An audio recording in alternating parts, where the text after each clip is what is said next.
Hi everyone, welcome back to my channel Achieving Alpha.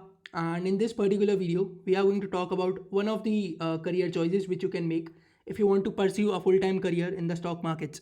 Now, usually this is going to be a slightly different video from what we do, but I believe that it will be quite helpful to a lot of you because I know that a lot of you are interested in the financial markets.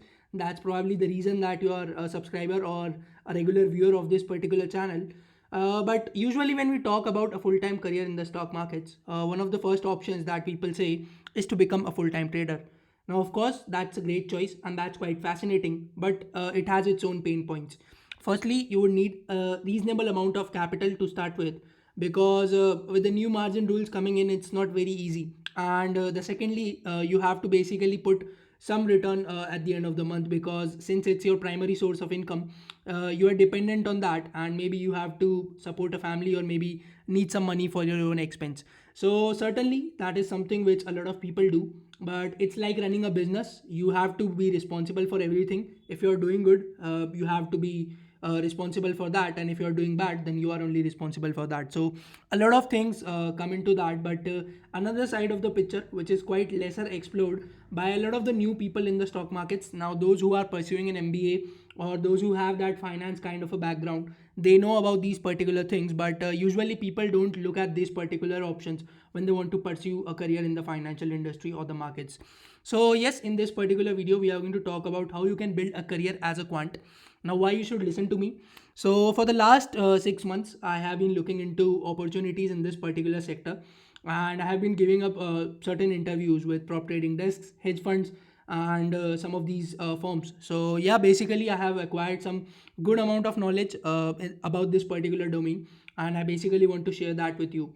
And what was the end outcome of my job search, I will also talk about that. But yeah, I think I have sufficient knowledge and experience about this particular domain. So yeah, I would just like to share that. So let's begin. So yes, when building a career as a quant, there are some of the questions which are quite common. So the first one is the lucrative salaries. It's a well-known fact that quants are one of the highest paid professions, and quant researchers and traders make decent amount of money. So that is something that we'll be discussing about. Then we'll be also talking about the types of roles that you can expect in this particular thing. Then we'll talk about what are the skills and education needed if you want to break into this particular industry. What is the interview process for a typical quant role? And then there are also hefty bonuses, which a lot of you might have heard of. There are international on-sites and other benefits like that. Then we'll talk about some of the firms in India that hire quants, and basically some of the firms where I applied, and you can also apply if you want to give it a shot. And then we'll talk about the work-life balance, and then I can give some advice to aspiring quants based on my experience so far. So yeah, let's begin. So I think this is the most important aspect and the most attractive aspect of this particular career, and I will talk about that. So the salaries are usually quite good, and it is easily comparable to FANG. Now, if you are someone who is from an engineering background, I am sure that you might have heard about FANG and the good pay and other benefits that come with these companies, that is Facebook, Amazon, Apple, Netflix, and Google. So yes, these are pretty prestigious companies. They pay well, and there are lots of benefits apart from the brand value. So I'm sure that if you are from engineering, you must have definitely heard about job at FANG. So yes, how much does a quantitative researcher make? So at an entry level in India, the average base pay is roughly about 24 lakhs per annum, which I think is quite good. And by the way, these statistics I have obtained from Glassdoor.com, so you can review them yourself.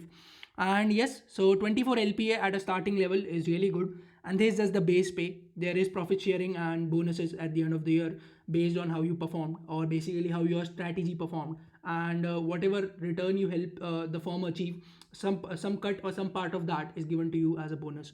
So yes, this is there for quantitative researcher. Then quantitative trader, you can see that the base salary is roughly about 14 lakhs per annum. I know that this is not that great, but I think there is some mistake on Glassdoor, so you can verify other sources. But I'm sure that quant traders also make a really good salary. And again, this is only based on 8 salaries, so we cannot be very sure. And talking about an algorithmic trader, so you will see that again the base salary here is 24 lakhs per annum, and this is just at the start level. So maybe 1 or 2 years of experience, or someone who is a fresh graduate after an MBA or a BTech. So yes, these are the salaries. I encourage you to look up them yourself, and you can find a lot of useful info on Glassdoor and other such websites. So we'll talk about the types of roles that you can expect in this particular role. So there are primarily three types of roles in this particular quant domain. The first one is a quant researcher. Now these are mostly PhD style. Typically, a quant researcher would be involved with doing a lot of research, reading through research papers, and then implementing those to finally backtest and then deploy it in live market to hopefully achieve some alpha, that is beat the market. And it also involves brainstorming new ideas, crunching data, developing algorithms. Now this could be from the most simplest of algorithms to the most complex of algorithms using state of the art machine learning and deep learning solutions. And then again, as I mentioned, backtesting and building a strategy that generates trading signals. And this is a great path for people who are right out of graduation. So I know a lot of people who opt this particular path. A lot of the folks at engineering universities usually go for this path, but again the entry barrier is quite hard and there is a lot of competition if you want to break into this particular domain. And by the way, mostly all of the firms that I interviewed for a quant researcher position. Now some of them rejected me, some of them I was in the process, but I got another offer, so I accepted that. And then I got one offer as well from one of the firms that was overseas, so I will talk about that towards the end. So in short, it's an application of engineering data science which is purely concentrated towards finance. So it's a great option for people who are research savvy and who basically have those analytical and data science skills and basically are interested in the stock market. So I think it's a great option, and again, as mentioned, the pay is really good. The second role is of a quant trader. So this is quite similar to a quant researcher, but they are mostly responsible for punching in of the actual orders based on the algorithms developed by quant researchers.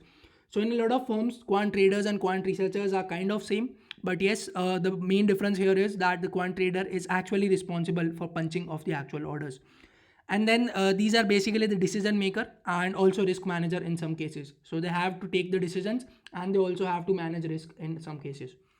The third role is going to be of a quant developer or engineer. So just like any other engineering role at other firms, you have the role for a quant developer or engineer. But in some of the cases, you will have to build a scalable and robust applications, and that's what most hedge funds or prop trading desks will hire you for. And these are mostly coded in C++, obviously because the latency requirement is quite low. You need to execute your algorithms in the order of microseconds, and that's what basically HFT does. So yes, you would probably make more than just another engineering job. And for any one of you who is from an engineering background or who is basically a software engineer, transitioning to a quant developer or an engineer could be a really good choice if you're interested in the financial markets, and of course that will come up with a decent salary hike as well. So yes, before talking about the skills and the education needed, let me show you the salary page at Glassdoor. So this is the salary page for the quantitative researcher on Glassdoor in India.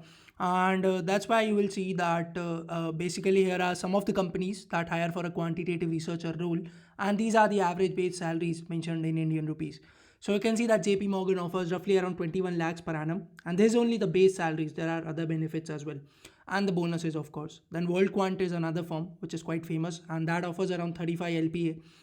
Quada is another prop trading firm which offers around 45 LPA. That is huge. And then you can have a look at these other firms which offer really attractive and lucrative salaries. So again, salaries are really good, and this is just at the entry level. I know quants who work after maybe 5 to 7 years, they make easily more than 70 lakhs per annum. And that's only the base part. The profit sharing is quite different. And then there is another firm which you might have heard of, that is Tower Research Capital. And then there are a lot of companies which basically hire in this particular space. So yes, with that being said, let's talk about the skills and the education needed for this. So as I mentioned, that quant firms are very selective about the people that they hire, and usually they look out for a bachelor's in engineering, physics, or a related field. That is a good place to start. Although a lot of firms will recruit only from the top universities like IITs, that's the hard truth, but we have to accept that. Although there are exceptions, I do not belong to any IIT. I am from a tier 2, tier 3 college, but I had a decent resume, I would say, and got some of the interview calls and basically interviewed for some of these firms. So it's not a hard and fast rule, as I mentioned. You can get interview calls, and it's entirely possible to break into this particular industry. It's just that the competition is so high, so it will be a little harder and would require some extra effort. So yes, some of the roles will demand for a higher degree, mostly like MBA, CFA, Masters, or PhD, mostly at large firms. So they would want you to have some higher education. Some of the private prop trading firms will accept you if you are having a bachelor's from a good university, or if you have basically some good interest and you have done work in this particular domain prior to this. And for the skills part, you would mostly need a good quantitative aptitude, good problem solving skills, decent programming skills, and a background in statistics or data science. And yes, having data science and machine learning skills helps in most cases. It is not a primary requirement for a lot of these companies.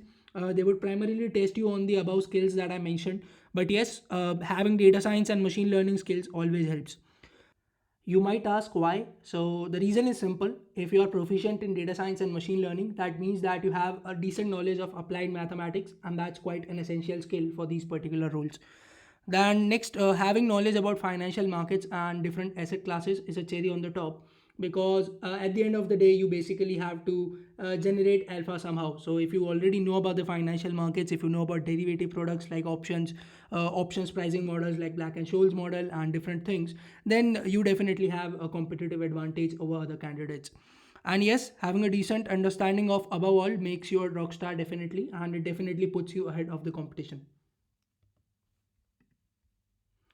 Then let's talk about the interview process, and this is mostly for a quantitative researcher since I mostly applied for that particular role. So I can tell you about the quantitative researcher interview process based on my experience interviewing at various firms. So yes, most firms would start with a resume screening, which is easier if you graduate from a top tier college, as I mentioned.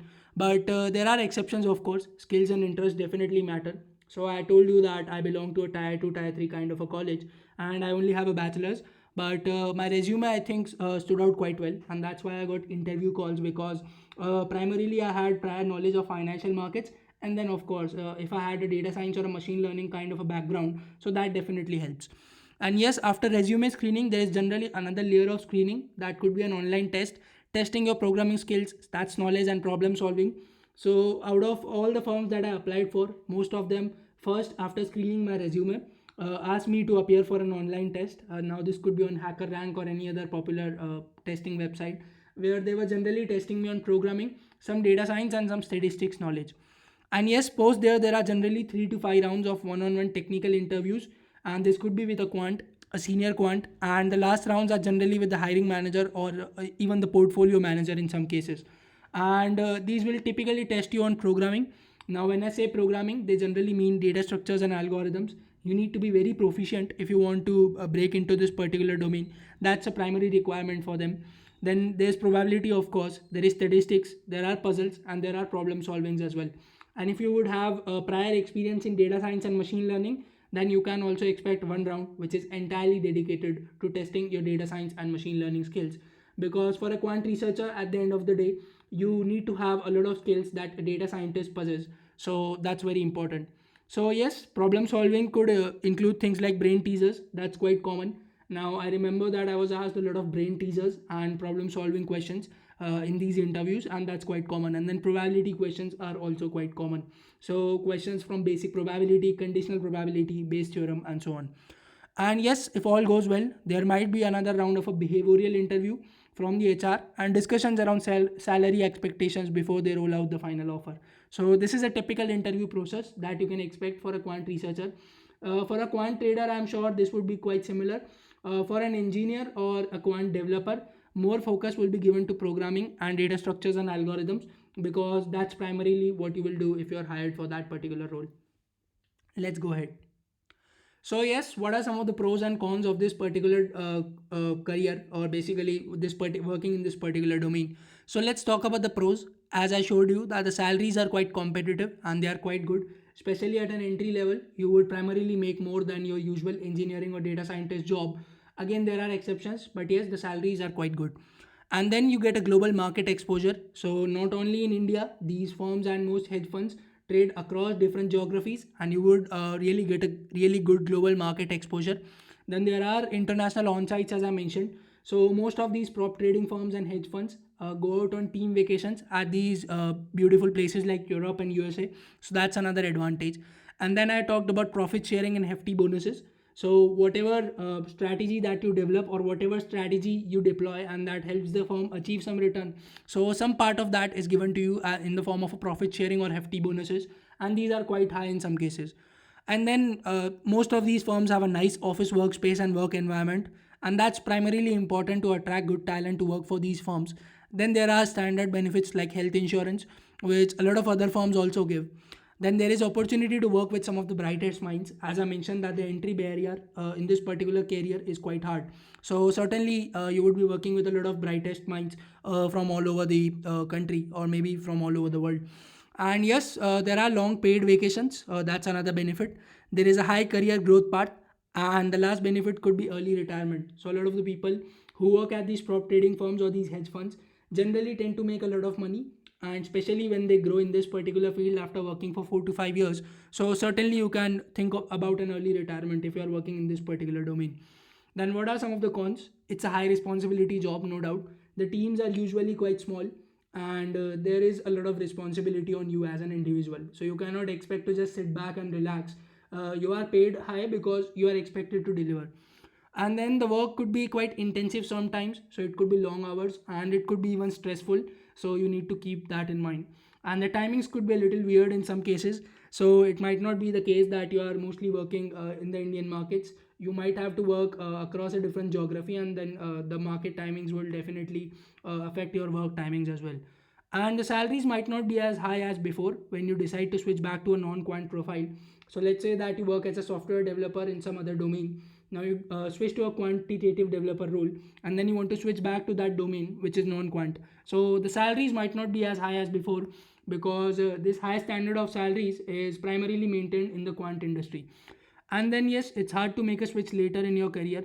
Usually the people who opt for this particular domain or this particular job profile are usually below 30. Now there is again no hard and fast rule. There are people who make switches after 30, but usually young people start off in this particular field who are below 30, and it's comparatively easy to break in at that particular time.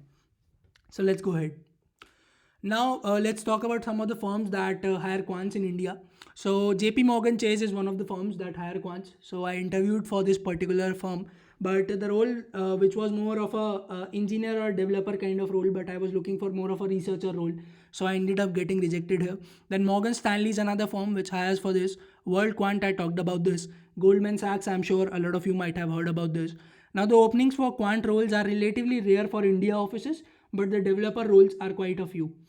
And then there's D. Shaw. I again interviewed for this particular firm, but again, this was more of a software developer and an engineer kind of a role. So again, I ended up basically turning this down. And then there was Tower Research, as I talked about.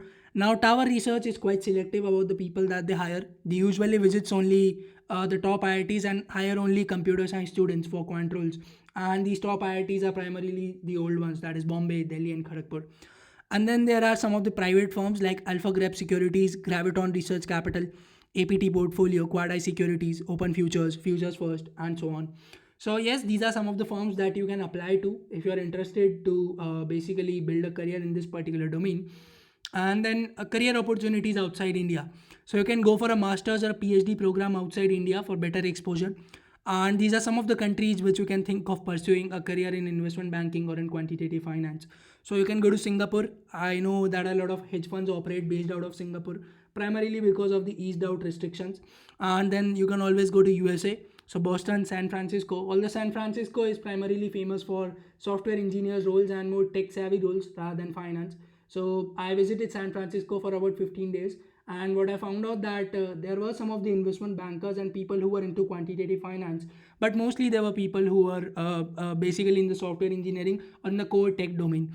Then New York, definitely there's Wall Street on NYC, so definitely a lot of these firms are located there. Fidelity Investments, State Street, and Bain Capital are some of the examples. Of course, this is not an exhaustive list, and there are a lot of private firms which are doing a lot of good work and printing a lot of money. And then UK, of course, London is quite famous for investment bankers and people who are into quantitative finance. So yes, pursuing a master's or a PhD from London might also be a good option. And then Hong Kong is another very good option for you if you want to build a career in this particular field. So yes, this is the advice to aspiring quants, which can maybe help you land some of the interviews and crack some of these interviews. So showing and demonstrating interest about quant finance and the firm through certain actions certainly helps and puts you ahead of the other candidates. If you're demonstrating your interest and if you already know some of the things about the financial markets, that is definitely a plus point to the recruiter. For people still in college, try to get an internship at one of these firms, work for some time there and see if it suits you. And if you usually do well in one of these internships, then you are awarded a pre-placement offer or a full-time job. Quant finance has a very hard entry barrier, as I mentioned before, and it's not easy to get in because it's a highly competitive market. Plus, it's a high responsibility job, so it will take a lot of your effort from your side, and you would have to be mentally tough. And knowing about how financial instruments work and having some domain knowledge always helps, as I mentioned before. And cracking a quantitative interview in the first go will be hard. So take your time, understand this particular market, how it works, and then apply to these firms. Many good firms are willing to hire people with good skills, and as I mentioned, the pay scale is never an issue here. And still, if you can't crack it, that's fine. There are a lot of other roles outside quant finance that you can get into. There's always something that you will eventually find your interest. So yes, this was one video summarizing everything. And yes, another firm that I talked about, the overseas firm, was Deriv. They are basically another financial broker just like Zerodha, but they specialize in forex and commodities and other asset classes apart from just equity. So yes, this was my short experience that I have acquired over the last 6 months interviewing at some of these firms. I hope this particular thing helps you and gives you a perspective to think beyond just a full-time trader. Of course, it's quite lucrative, but that would really require a heavy investment. And again, that's a high responsibility job, and it's like running a business. So certainly that's hard. That is one of the choices. But this is another aspect that people miss out on. And generally, a full-time trader is quite glorified on social media. So that could be the reason that a lot of people want to pursue that. But yes, there are other choices. That was the only motive of this particular video. So I hope you enjoyed this particular video. It took up a lot of effort to combine these points and summarize my experience into one of these particular videos. I know it's been a long one, but hopefully it helped you. If you did, please consider pressing the like button. And if you're new here and coming up for the first time, subscribe to this channel for more such content. Thank you so much for sticking around till the end. Have a good day. Take care and bye bye.